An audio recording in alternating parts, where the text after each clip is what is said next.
pour l'exemple de la césarienne, donc on n'a pas un taux qui est énorme en France, on est à peu près à 22%. L'OMS recommande entre 5 à 15% de taux de césarienne dans une population, donc à l'échelle internationale.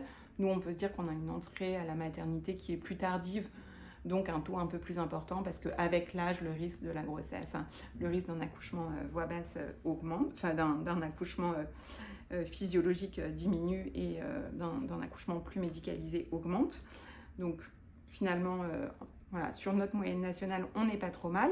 Mais par contre, on voit que dans des établissements de type 1, les moins technicistes, privés lucratifs, on peut avoir des taux de césarienne jusqu'à 50% et des chefs de service qui vont vous dire moi, ce qui prime, c'est la satisfaction de ma patiente et pas le taux de césarienne. Et donc là, on se demande en fait où est l'argument médical versus l'argument financier. Et ça pose aussi la question de l'éthique de soins et de la préservation d'une éthique de soins dans un système de santé où l'État a la prérogative de la santé et où l'État perd du terrain face à un capitalisme financiarisé.